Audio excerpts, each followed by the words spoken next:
I remember the exact moment my marriage died. Not the divorce papers, not the lawyers, not even the night Melissa packed her bags and left with that smug look on her face.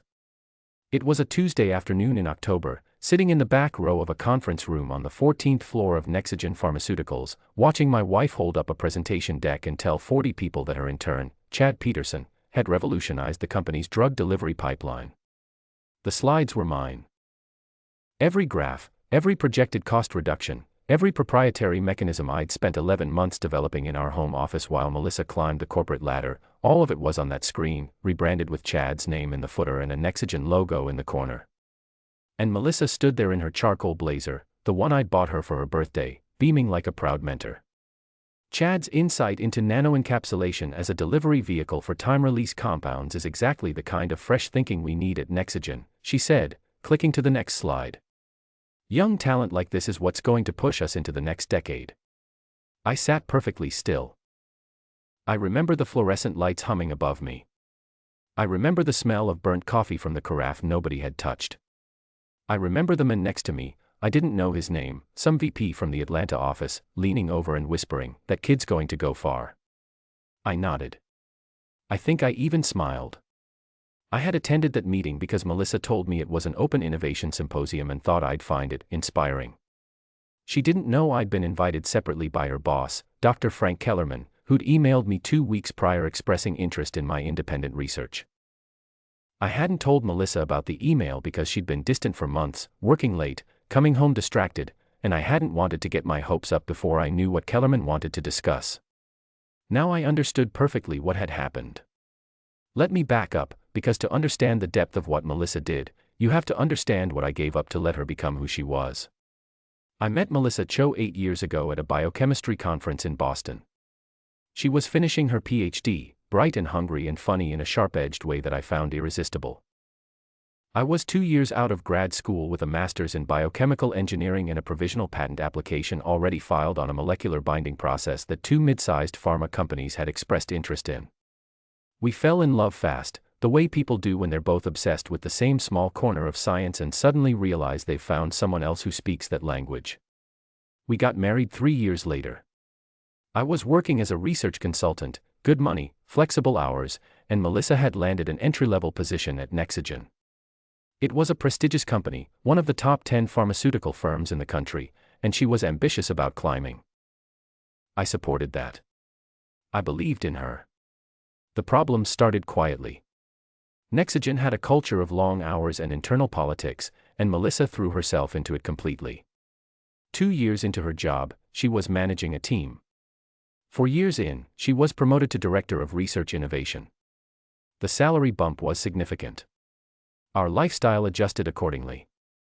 We moved from our 2-bedroom apartment in Raleigh to a 4-bedroom house in Cary.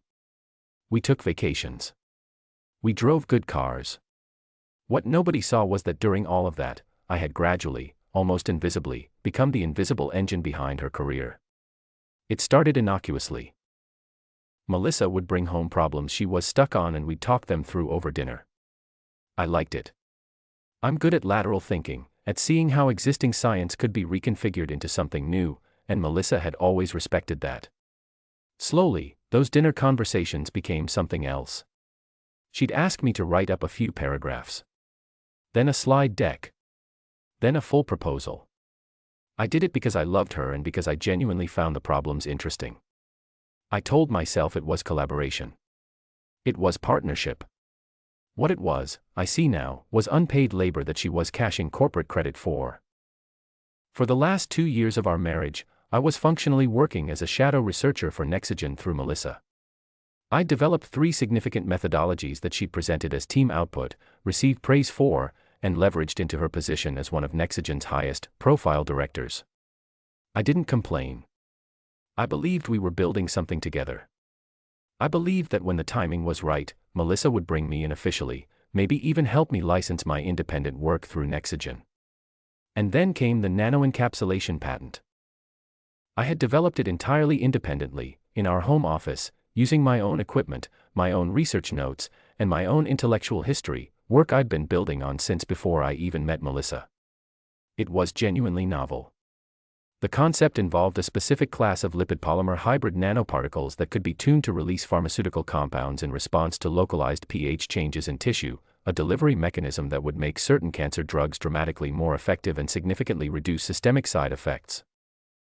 I'd filed a provisional patent 11 months earlier under my own name through my own attorney, Daniel Reeves, who specialized in IP law and had been managing my intellectual property since my first filing years ago. I had shared the early concept with Melissa because she was my wife and I was excited. I trusted her the way you trust someone you've built a life with. I talked through the mechanism at our kitchen table. I explained the chemistry in bed at night. I let her read my draft documentation because she was smart and her feedback was sometimes useful. I did not give her permission to hand it to her 24-year-old intern and present it to her company as his idea. When the symposium ended, I didn't approach Melissa. I watched her shake hands and accept congratulations, watched Chad Peterson stand next to her looking pleased with himself in his too large suit jacket. I walked out of the conference room, took the elevator to the lobby, sat in my car in the parking garage for approximately 20 minutes, and then drove home with a very calm, very cold feeling spreading through my chest. She came home at 7:30 that evening, still energized from the day. The symposium went really well, she said, setting her bag down. Kellerman loved the presentation. I know, I said. I was there. The silence that followed was the loudest thing I have ever heard. She turned slowly. Something shifted in her face, not guilt immediately, not even surprise really, more like the expression of someone who has mentally rehearsed a conversation and suddenly realizes it's starting on the wrong page. Ronald, don't. I said it quietly. Don't start with my name in that tone. Don't manage me right now. I was going to tell you, when. After it was patented in Chad's name. After Nexigen had licensed it and you'd gotten your bonus. I stood up. I hadn't planned to stand up but I was suddenly unable to sit still. That's my work, Melissa. Every single slide in that deck. Every formula, every projected efficacy curve, every mechanism breakdown, that's mine. I filed the provisional patent 11 months ago. My name is on every page of the research documentation. She set her jaw. That was the thing about Melissa, she didn't crumble easily. The patent isn't finalized yet. And the application of it to Nexigen's specific pipeline was a collaborative development. Stop. I held up my hand. Stop talking to me like I'm one of your junior researchers who doesn't understand how IP law works. I have an attorney, Melissa. I have timestamped documentation going back almost a year. I have email trails, lab notes with dates, and a provisional filing that predates anything Chad Peterson has ever produced. So tell me the truth. Right now. How long has this been the plan? She looked at me for a long moment, and I watched her decide something behind her eyes. Chad needed a win, she finally said. He's been struggling, and Kellerman was about to cut his funding. I thought if I built the presentation around him, credited him, it would save his position. I was going to tell Kellerman privately about your involvement and work out a licensing deal that benefited us both. It was supposed to be temporary scaffolding. Temporary scaffolding, I repeated. You stole my patent application and presented it as your intern's work to save his job. I didn't steal anything. You shared it with me, because you're my wife. The calm cracked. Just for a moment, just that one sentence, and then I pulled it back. I wasn't going to lose control. I refused to. I shared it with you because I thought we were partners. Because I trusted you with everything. Because for 8 years I have supported your career, worked on your problems, written your proposals, and watched you take credit in boardrooms I was never invited into. And this is what that trust bought me. She didn't answer. She didn't deny any of it. How long has Chad been working on this? I asked. 3 months. Working on it how? Writing his name on documents I produced. She said nothing, which was its own answer. I walked past her to the home office, locked the door, and called Daniel Reeves. It was nearly 8 in the evening but Daniel picked up on the third ring. I explained what I'd seen. He was quiet for a moment and then said, in the measured tone of a man who has navigated intellectual property disputes for 20 years, don't touch anything in the house, don't destroy anything, and don't have any further discussions with her about the patent. I'll need to review the timeline documentation first thing tomorrow. Do you have copies of everything stored outside the home? I did. I'd been meticulous about backups.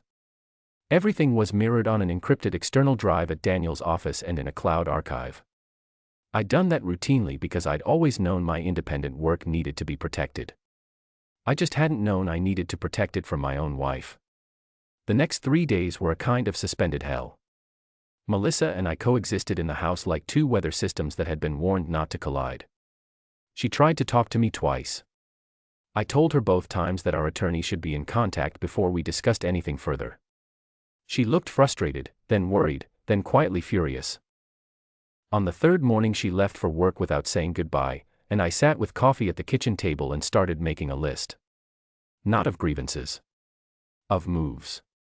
Daniel confirmed what I already knew: my provisional patent was solid, predated any of Nexigen's internal documentation on the nanoencapsulation process, and the presentation Melissa had given constituted potential misappropriation of proprietary research. He was careful with his language but clear in his direction. You have a strong position, he said. The question is what you want to do with it. I had already been thinking about that. The first thing I did was call Dr. Frank Kellerman directly, using the email he'd sent me 2 weeks prior as the opening.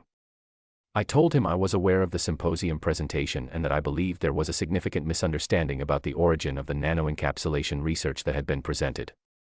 I requested a private meeting. Kellerman's assistant called back within 4 hours and scheduled us for the following Monday. The second thing I did was call my contact at Viridian Biosciences. Viridian was Nexigen's primary competitor in the oncology drug delivery space. I'd met their chief science officer, Dr. Patricia Wren, at a conference 3 years earlier, and we'd stayed in loose contact. She was brilliant and direct and had once told me over conference drinks that if I ever had something worth licensing, I should call her before anyone else. I called her. I didn't make any promises. I simply said I had a completed research portfolio on a nano-encapsulation delivery mechanism that I believed would be highly relevant to Viridian's oncology pipeline, and that I was exploring my licensing options in light of recent developments. She asked me to send her a summary.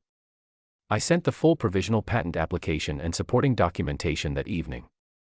She called me back the next morning before 8 o'clock. Ronald, she said, this is exactly what we've been trying to build internally for 4 years. Can you come to our research campus this week? I went on Thursday. I brought Daniel. We spent 6 hours with Viridian's science team and their legal department. By the end of the meeting, they had made a preliminary offer that was more money than I had made in the previous 3 years of consulting combined. The Kellerman meeting happened on Monday as scheduled. I arrived alone, which I think surprised him. He was a careful man in his 60s with reading glasses he perpetually forgot on his forehead and a reputation for being genuinely invested in research quality. I liked him, which made the conversation harder in some ways. I laid out the timeline cleanly and factually. The original research development dates, the provisional patent filing, the specific content match between my documentation and the symposium presentation. I didn't editorialize about Melissa. I didn't make it personal. I just presented the evidence the way I'd been taught to present research, clearly, with citations, and without emotional interference. Kellerman listened without interrupting. When I finished, he was quiet for a long moment. Then he took his glasses off his forehead, which was apparently something he did when he was genuinely troubled, and set them on the desk. Ronald, he said, I owe you an apology on behalf of this company. I had no knowledge that the research origin was external to Nexigen. This is not how we operate. I believe you, I said. I want you to know that my issue is not with Nexigen institutionally. My issue is with the misrepresentation of the research origin. And I want you to know that I have been in active discussions with another firm about licensing this technology. He understood immediately. Is there any path to keeping this within Nexigen? There was, I said. That path involved my wife and a conversation that should have happened before a symposium presentation. It didn't. So I'm afraid we're now in a different situation.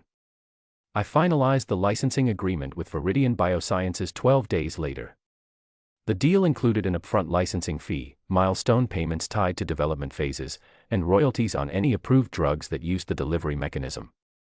Daniel called it one of the cleanest independent licensing agreements he'd seen in years. I signed the paperwork on a Wednesday morning in Viridian's offices and drove home feeling something I hadn't felt in a very long time, like the floor under me was solid. The fallout at Nexigen was not quiet. Kellerman had to explain to his board why a technology that had been presented at an internal innovation symposium as proprietary Nexigen research was now licensed exclusively to a competitor. Chad Peterson's involvement dissolved instantly and completely. It turned out that without the research foundation, he had nothing, which I suppose had been the point. His win had been entirely borrowed. Kellerman was embarrassed, the board was unhappy, and Melissa was called into a very long meeting that I heard about secondhand. She called me that evening from the Nexigen parking garage. I could hear the echo in her voice, that particular hollow sound of parking structure acoustics. "You sold it to Viridian," she said. It wasn't a question. "I licensed it to Viridian," I said. "It's still my patent." "Ronald, do you understand what this has done?" Kellerman is furious, the board is talking about a breach of internal research protocol, my entire department is under review, Melissa. I kept my voice even. "You presented my patent as your intern's work without my knowledge or consent. What did you think was going to happen?" "I was going to fix it. I told you, I had a plan. You had a plan that involved my intellectual property and didn't include me. That's not a plan. That's theft with an apology attached." The silence stretched. "I can't believe you did this," she said quietly. "I know," I said. "That's the most honest thing you've said to me in months." I filed for divorce 2 weeks later. Not in anger, by then the anger had burned clean and what was left was a very settled kind of certainty. Daniel connected me with a family law attorney named Greg Hoffman, who was experienced and thorough. The divorce process took 7 months, during which Melissa and I had almost no direct contact. She retained her own attorney, and the negotiations were conducted at a civilized distance that felt more honest than most of our conversations in the last year of our marriage had been. The patent remained mine throughout. Daniel had been meticulous about establishing that the research was entirely independent, predated our marriage as a concept and body of work, and had never been formally contributed to any joint venture. Melissa's attorney raised the question of whether our domestic partnership constituted collaborative research support. Daniel dismantled that argument efficiently with dated documentation and the fact that I had never received any compensation or formal credit for any contribution to Melissa's work at Nexigen, which actually supported my case rather than hers. It established that our home dynamic was not one of mutual professional exchange, but of one-directional support. I kept the house. Melissa kept the car she preferred, a portion of our savings, and her continued employment at Nexigen, which had survived the review process though not without consequences. Her department was restructured. Chad Peterson's position was quietly eliminated. I heard through mutual acquaintances that she'd been passed over for a VP promotion she'd been tracking for 18 months. In the 14 months following the divorce, I did not move fast. I had spent years moving fast for someone else's timeline, and I was done with that. I renovated the home office, bought proper equipment, and expanded my research portfolio. I brought on a junior research partner, a young chemist named Ben Torres who had just finished his doctorate and was exactly the kind of rigorous, honest collaborator I'd been missing. We worked well together from the first week. The milestone payments from Viridian began arriving as the drug development process advanced. Dr. Wren's team was making genuine progress with the delivery mechanism, applying it to a third-generation chemotherapy compound that early trials suggested could reduce systemic toxicity by nearly 40% compared to existing delivery methods. I visited the campus 4 times in that first year. Each visit reminded me that the work mattered, that it was real, that it was going somewhere. I also started sleeping better. I hadn't realized how much ambient stress I had been carrying until it was gone. I started running again, something I'd let lapse during the last 2 years of the marriage when every evening had been consumed by Melissa's work or our mutual exhaustion. I lost 15 pounds without particularly trying. Friends I'd drifted from began reappearing in my life, and I realized that the social narrowing I'd attributed to being busy had actually been a symptom of being diminished. My friend Derek, who'd known me since grad school and had never particularly warmed to Melissa, took me out for dinner about 8 months after the divorce was finalized and said, "You look like yourself again." I didn't know what to say to that because I understood exactly what he meant. The new patent I filed with Ben that spring, a complementary mechanism involving molecular targeting markers that could be combined with the nanoencapsulation system for site-specific drug delivery, was accepted into formal examination within 3 months of filing. Dr. Wren called to ask if Viridian could have first right of refusal on the licensing. I told her we'd discuss it when the examination was complete and the numbers were real. She laughed and said she expected nothing less. About 11 months after the divorce, I was at a research conference in Charlotte, the same type of event where I'd met Melissa, which did not escape me, when I ran into a woman named Allison Burke who worked in pharmaceutical regulatory affairs and was presenting a paper on adaptive trial design. She had a precise, methodical mind and a dry sense of humor about the regulatory process that I found immediately refreshing. We talked for 2 hours at the conference dinner and exchanged contact information. We had dinner together in Raleigh 3 weeks later. I was honest with her early about the divorce and its circumstances, not to unload baggage but because I'd learned the cost of not being transparent with people. She listened, asked one clarifying question, and then said, "That's a terrible thing to have done to someone." She said it simply, without drama, and moved on. I appreciated that more than I could have explained. We took it slowly. She was patient with my caution and I tried not to punish her for a distrust she hadn't earned. By the time the second Viridian milestone payment cleared and Ben and I celebrated with an unremarkable but genuinely enjoyable dinner at a steakhouse near the office, I realized I was happy in a way that didn't require any particular event to justify it. The final encounter with Melissa came approximately 16 months after the divorce was finalized. I had not sought it out. I was at a regional pharmaceutical industry luncheon in Durham that I attended annually for networking, and she was there. I didn't know she would be, and from the brief flash of something on her face when she saw me across the room, she hadn't expected me either. She looked tired. Not badly dressed, not unkempt, Melissa had always had discipline about her appearance, but there was a flatness behind her eyes that hadn't been there before, or maybe it had been there and I'd been too close to see it. She'd lost a small amount of weight. Not in the healthy way. In the way that comes from stress, eating less rather than moving more. She crossed the room toward me after about 20 minutes of not crossing it, which told me she'd been building up to it. I was talking to an associate I knew from a previous conference, and I finished the conversation naturally and turned to face her. "Ronald," she said. "Melissa. You look well." She said it carefully, like she was testing the temperature of something. "I am well," I said, and meant it without performance. She glanced at my lapel, at the Viridian Biosciences partner badge I was wearing alongside my own institution's identification. I'd been asked to appear as a research partner at Viridian's table, which was, I was aware, visible to anyone in the room who knew the industry. "I heard the trial results on the delivery compound are strong," she said. "They are. Phase 2 results come out next quarter. The team is optimistic." She nodded slowly. "The second patent, the targeting marker system." I read the publication. "Good paper," I said. "Ben did strong work on the modeling." Another pause. She looked at me with an expression I hadn't seen on her face before, not quite regret, or not just regret, but something more complicated. The look of someone adding up numbers that have been coming out wrong for a long time. "I made a serious mistake," she said. "What I did with the presentation. I've known that since before you walked out of that conference room. I told myself I had a plan, that I was going to fix it, but the truth is I knew while I was building those slides that I was crossing a line. I crossed it anyway." She paused. "I convinced myself that you'd understand eventually. That when I showed you the outcome, you'd see that I'd done it for us. But I think I was just telling myself something comfortable." I let her finish. I didn't interrupt and I didn't rush her. When she was done I stood with my hands in my pockets and looked at her with the clearest head I'd had in years. "I do believe that you're sorry," I said. "I think you're telling me the truth right now in a way that you weren't capable of telling it before everything fell apart. And I appreciate that it took something to come over here and say it." She looked at me with something that might have been hope beginning to form, and I continued before it could take shape. "But sorry doesn't unfile the presentation. It doesn't restore the year I spent trusting you with work that you used without permission. It doesn't give back the professional credibility you let Chad absorb or the years I spent as the invisible hand behind your career. I'm not angry anymore, Melissa. I want to be honest with you about that. I'm not standing here with resentment.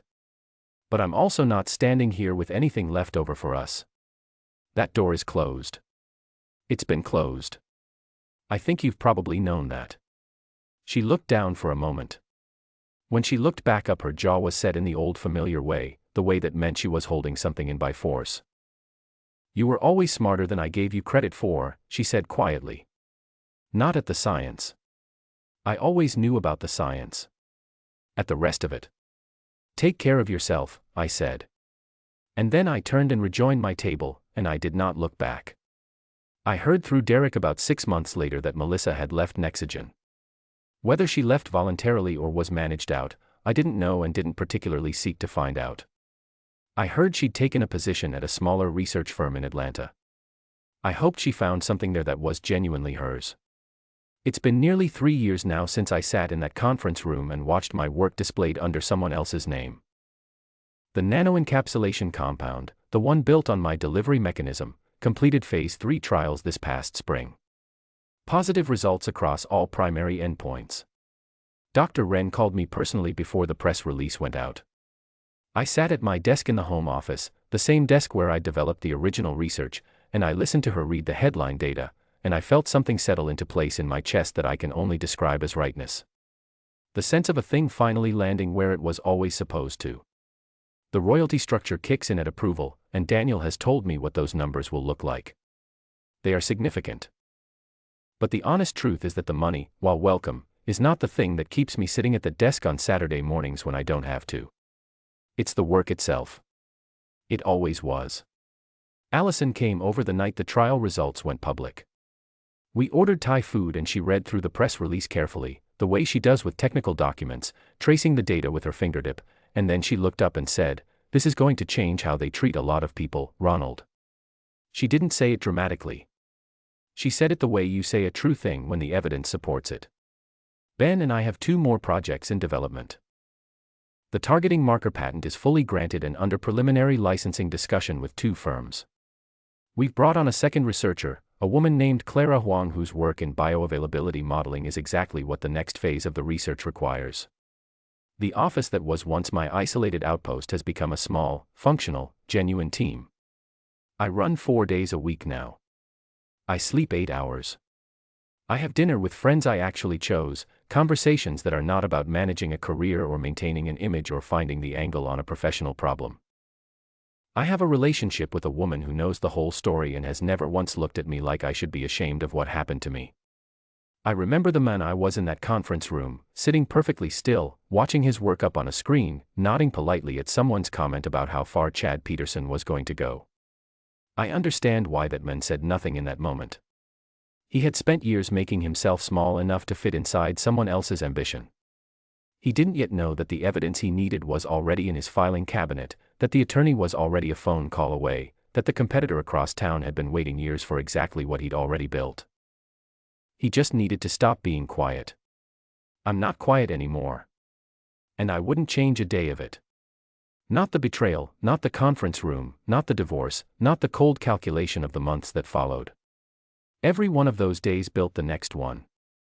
Every closed door made sure I found the right one. The nanoencapsulation patent that Melissa thought she could borrow turned out to be the exact instrument that cut me free. Somewhere in Atlanta, I'm told, Melissa is rebuilding something. I genuinely wish her luck with it, in the distant and uninvested way you wish luck to someone whose weather forecast you no longer need to check. My forecast is clear. And it's mine.